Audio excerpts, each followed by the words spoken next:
Enter Hardcastle, alone. Hardcastle. What could my old friend Sir Charles mean by recommending his son as the modestest young man in town? To me he appears the most impudent piece of brass that ever spoke with a tongue. He has taken possession of the easy chair by the fireside already. He took off his boots in the parlor, and desired me to see them taken care of. I'm desirous to know how his impudence affects my daughter. She will certainly be shocked at it. Enter Miss Hardcastle, plainly dressed. Hardcastle. Well, my Kate, I see you have changed your dress, as I bade you, and yet, I believe, there was no great occasion. Miss Hardcastle. I find such a pleasure, sir, in obeying your commands, that I take care to observe them without ever debating their propriety. Hardcastle. And yet, Kate, I sometimes give you some cause, particularly when I recommended my modest gentleman to you as a lover today. Miss Hardcastle. You taught me to expect something extraordinary, and I find the original exceeds the description. Hardcastle. I was never so surprised in my life. He has quite confounded all my faculties. Miss Hardcastle. I never saw anything like it, and a man of the world too. Hardcastle. Aye, he learned it all abroad. What a fool was I, to think a young man could learn modesty by traveling. He might as soon learn wit at a masquerade. Miss Hardcastle. It seems all natural to him. Hardcastle. A good deal assisted by bad company and a French dancing master. Miss Hardcastle. Sure you mistake, Papa. A French dancing master could never have taught him that timid look, that awkward address, that bashful manner. Hardcastle. Whose look? Whose manner, child? Miss Hardcastle. Mr. Marlowe's, his mauvaise honte, his timidity, struck me at the first sight. Hardcastle. Then your first sight deceived you, for I think him one of the most brazen first sights that ever astonished my senses. Miss Hardcastle. Sure, sir, you rally. I never saw anyone so modest. Hardcastle. And can you be serious? I never saw such a bouncing, swaggering puppy since I was born. Bully Dawson was but a fool to him. Miss Hardcastle. Surprising. He met me with a respectful bow, a stammering voice, and a look fixed on the ground. Hardcastle. He met me with a loud voice, a lordly air, and a familiarity that made my blood freeze again. Miss Hardcastle. He treated me with diffidence and respect, censured the manners of the age, admired the prudence of girls that never laughed, tired me with apologies for being tiresome, then left the room with a bow, and, madam, I would not for the world detain you. Hardcastle. He spoke to me as if he knew me all his life before, asked 20 questions, and never waited for an answer, interrupted my best remarks with some silly pun, and when I was in my best story of the Duke of Marlborough and Prince Eugene, he asked if I had not a good hand at making punch.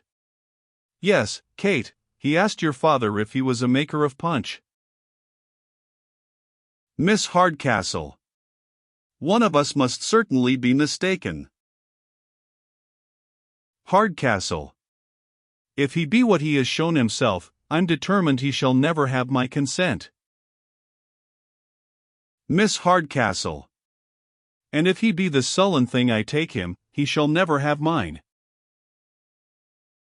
Hardcastle. In one thing then we are agreed to reject him.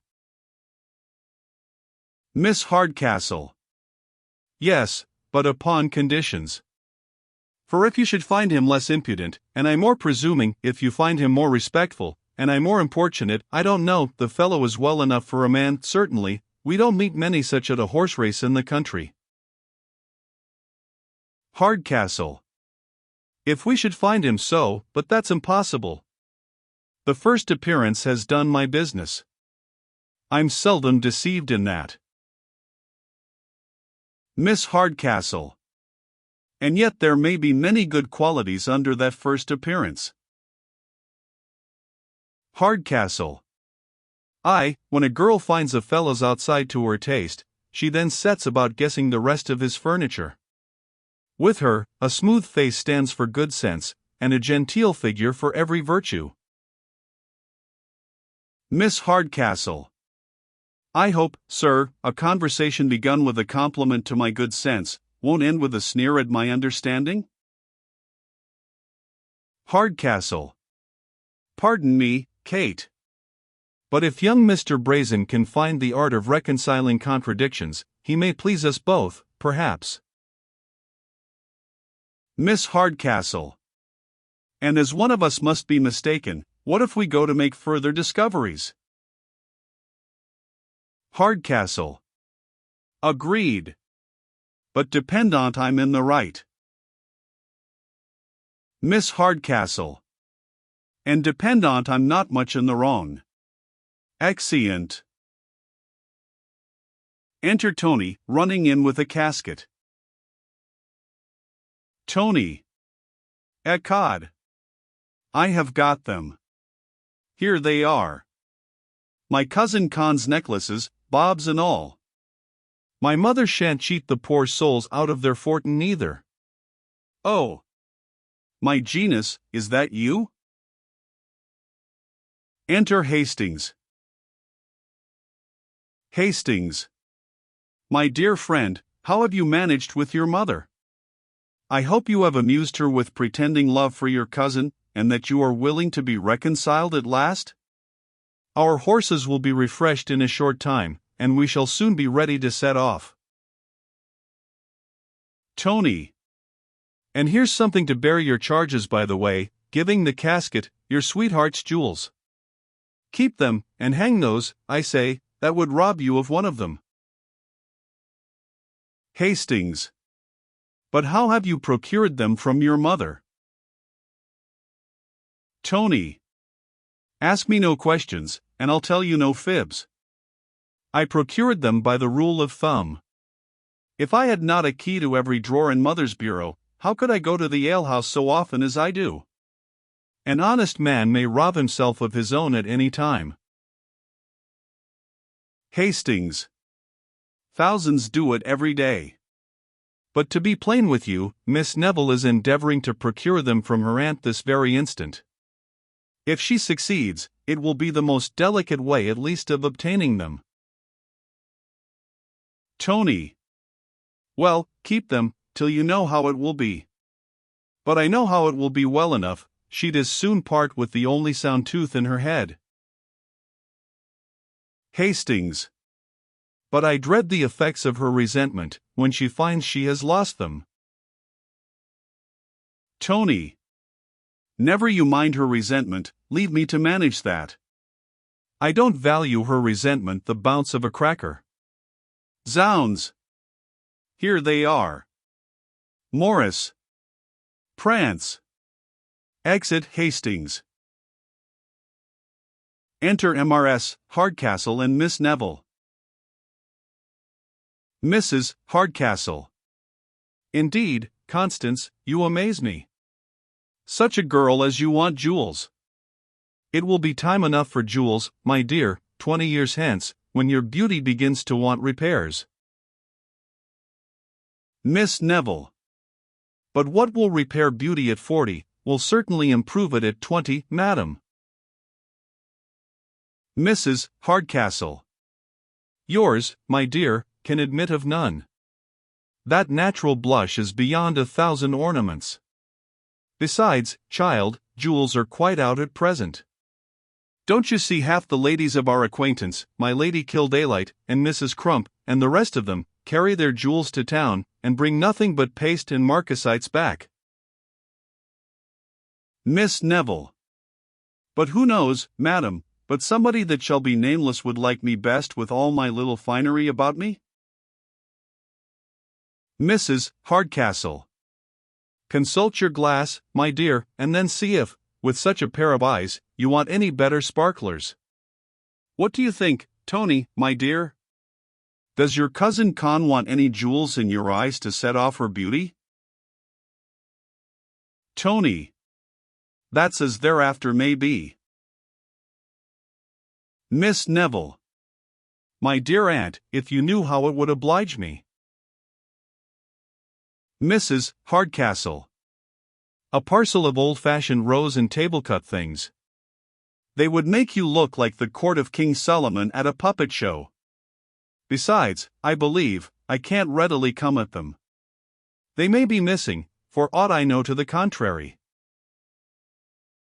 Tony. Apart to Mrs. Hardcastle. Then why don't you tell her so at once, as she's so longing for them? Tell her they're lost. It's the only way to quiet her. Say they're lost, and call me to bear witness. Mrs. Hardcastle. Apart to Tony. You know, my dear, I'm only keeping them for you. So if I say they're gone, you'll bear me witness, will you? He.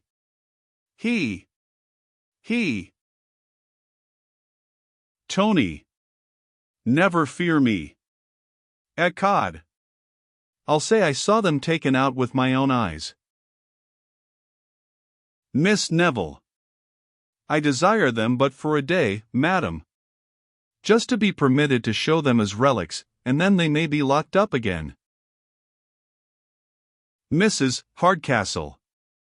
To be plain with you, my dear Constance, if I could find them you should have them. They're missing, I assure you. Lost, for aught I know, but we must have patience wherever they are. Miss Neville.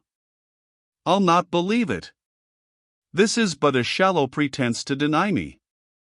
I know they are too valuable to be so slightly kept, and as you are to answer for the loss. Mrs. Hardcastle. Don't be alarmed, Constance. If they be lost, I must restore an equivalent. But my son knows they are missing, and not to be found. Tony. That I can bear witness to. They are missing, and not to be found, I'll take my oath on't. Mrs. Hardcastle. You must learn resignation, my dear, for though we lose our fortune, yet we should not lose our patience. See how calm I am. Miss Neville. Aye, people are generally calm at the misfortunes of others. Mrs. Hardcastle. Now I wonder a girl of your good sense should waste a thought upon such trumpery. We shall soon find them, and in the meantime you shall make use of my garnets till your jewels be found. Miss Neville. I detest garnets. Mrs. Hardcastle. The most becoming things in the world to set off a clear complexion. You have often seen how well they look upon me. You shall have them. Exit. Miss Neville. I dislike them of all things. You shan't stir it. Was ever anything so provoking, to mislay my own jewels, and force me to wear her trumpery? Tony. Don't be a fool. If she gives you the garnets, take what you can get. The jewels are your own already. I have stolen them out of her bureau, and she does not know it. Fly to your spark, he'll tell you more of the matter. Leave me to manage her. Miss Neville. My dear cousin. Tony. Vanish. She's here, and has missed them already. Exit Miss Neville. Zounds! How she fidgets and spits about like a Catherine wheel. Enter Mrs. Hardcastle. Mrs. Hardcastle. Confusion. Thieves. Robbers.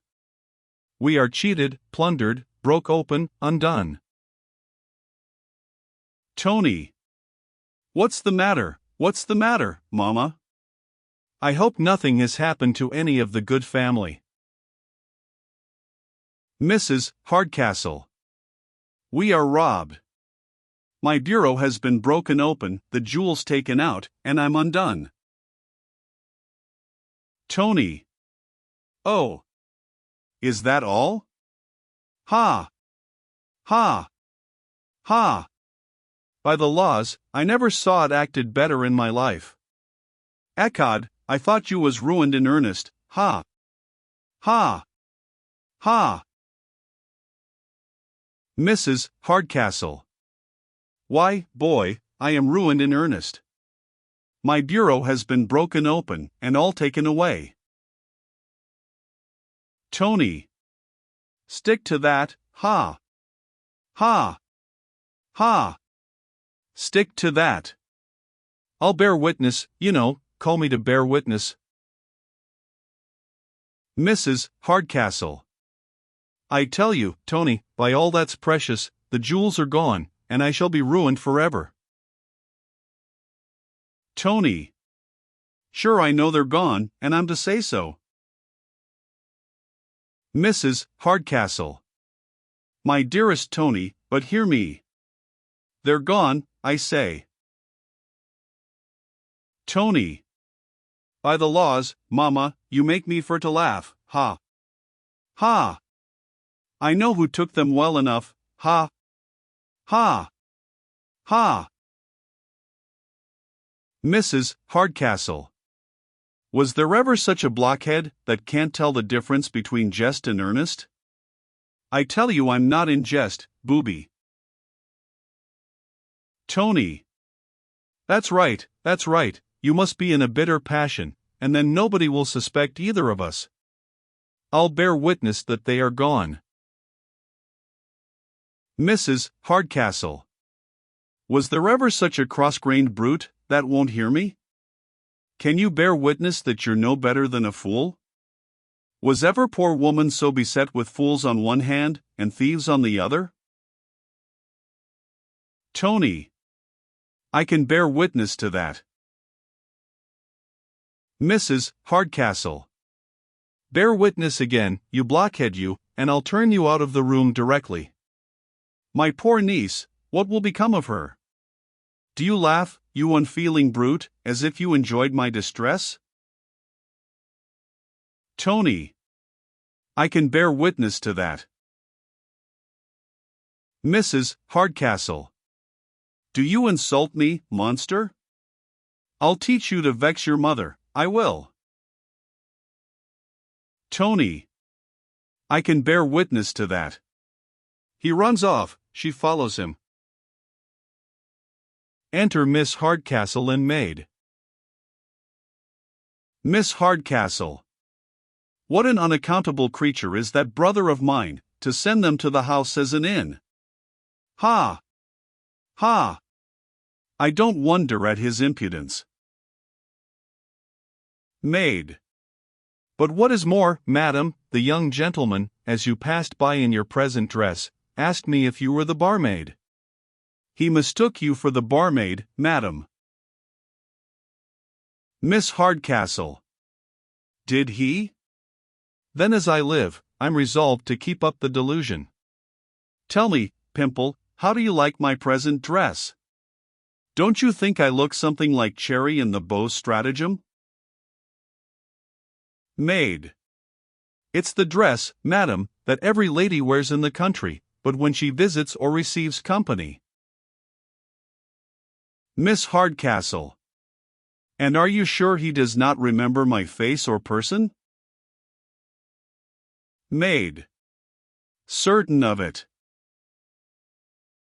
Miss Hardcastle. I vow, I thought so, for, though we spoke for some time together, yet his fears were such, that he never once looked up during the interview. Indeed, if he had, my bonnet would have kept him from seeing me. Maid. But what do you hope from keeping him in his mistake? Miss Hardcastle. In the first place, I shall be seen, and that is no small advantage to a girl who brings her face to market. Then I shall perhaps make an acquaintance, and that's no small victory gained over one who never addresses any but the wildest of her sex. But my chief aim is, to take my gentleman off his guard, and, like an invisible champion of romance, examine the giant's force before I offer to combat. Maid. But you are sure you can act your part, and disguise your voice so that he may mistake that, as he has already mistaken your person? Miss Hardcastle. Never fear me. I think I have got the true bar. Can't, did your honor call, attend the lion there, pipes and tobacco for the angelled, the lamb has been outrageous this half hour. Maid. It will do, madam. But he's here. Exit maid. Enter Marlowe. Marlowe. What a bawling in every part of the house. I have scarce a moment's repose. If I go to the best room, there I find my host in his story. If I fly to the gallery, there we have my hostess with her curtsy down to the ground. I have at last got a moment to myself, and now for recollection. Walks and muses. Miss Hardcastle. Did you call, sir? Did your honor call? Marlowe. Musing. As for Miss Hardcastle, she's too grave and sentimental for me. Miss Hardcastle. Did your honor call? She still places herself before him, he turning away. Marlowe. No, child. Musing. Besides, from the glimpse I had of her, I think she squints. Miss Hardcastle. I'm sure, sir, I heard the bell ring. Marlowe. No, no. Musing. I have pleased my father, however, by coming down, and I'll tomorrow please myself by returning. Taking out his tablets, and perusing. Miss Hardcastle. Perhaps the other gentleman called, sir? Marlowe. I tell you, no. Miss Hardcastle. I should be glad to know, sir. We have such a parcel of servants. Marlowe. No, no, I tell you. Looks full in her face. Yes, child, I think I did call. I wanted, I vow, child, you are vastly handsome. Miss Hardcastle. Hola, sir, you'll make one ashamed. Marlowe. Never saw a more sprightly malicious eye. Yes, yes, my dear, I did call. Have you got any of your, what d'ye call it in the house? Miss Hardcastle. No, sir, we have been out of it these 10 days. Marlowe. One may call in this house, I find, to very little purpose. Suppose I should call for a taste, just by way of a trial, of the nectar of your lips, perhaps I might be disappointed in that too. Miss Hardcastle. Nectar.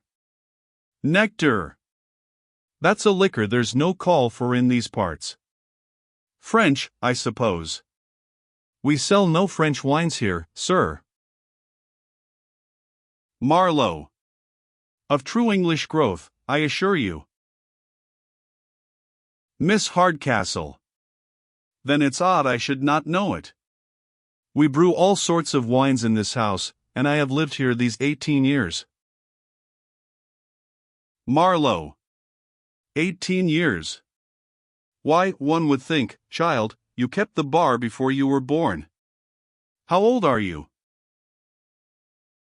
Miss Hardcastle. Oh. Sir, I must not tell my age. They say women and music should never be dated. Marlowe. To guess at this distance, you can't be much above 40, approaching. Yet, nearer, I don't think so much, approaching. By coming close to some women they look younger still, but when we come very close indeed, attempting to kiss her. Miss Hardcastle. Pray, sir, keep your distance. One would think you wanted to know one's age, as they do horses, by mark of mouth. Marlowe. I protest, child, you use me extremely ill. If you keep me at this distance, how is it possible you and I can ever be acquainted? Miss Hardcastle. And who wants to be acquainted with you? I want no such acquaintance, not I. I'm sure you did not treat Miss Hardcastle, that was here a while ago, in this obstropolous manner. I'll warrant me, before her you looked dashed, and kept bowing to the ground, and talked, for all the world, as if you was before a justice of peace. Marlowe. Aside. Egad, she has hit it, sure enough. To her. In awe of her, child? Ha! Ha! Ha! A mere awkward squinting thing, no, no. I find you don't know me. I laughed and rallied her a little, but I was unwilling to be too severe. No, I could not be too severe, curse me. Miss Hardcastle. Oh. Then, sir, you are a favorite, I find, among the ladies? Marlowe. Yes, my dear, a great favorite. And yet hang me, I don't see what they find in me to follow. At the ladies' club in town I'm called their agreeable Rattle. Rattle, child, is not my real name, but one I'm known by. My name is Solomons, Mr. Solomons, my dear, at your service. Offering to salute her. Miss Hardcastle. Hold, sir, you are introducing me to your club, not to yourself. And you're so great a favorite there, you say? Marlowe. Yes, my dear. There's Mrs. Mantrap, Lady Betty Blackleg, the Countess of Sligo, Mrs. Langhorns, old Miss Biddy Buckskin, and your humble servant. Keep up the spirit of the place. Miss Hardcastle. Then it's a very merry place, I suppose? Marlowe. Yes, as merry as cards, supper, wine, and old women can make us. Miss Hardcastle. And their agreeable rattle, ha! Ha! Ha! Marlowe. Aside. Egad. I don't quite like this chit. She looks knowing, methinks. You laugh, child? Miss Hardcastle. I can't but laugh, to think what time they all have for minding their work or their family. Marlowe. Aside. All's well, she don't laugh at me. To her. Do you ever work, child? Miss Hardcastle. Aye, sure. There's not a screen or quilt in the whole house but what can bear witness to that. Marlowe. Odd so. Then you must show me your embroidery. I embroider and draw patterns myself a little.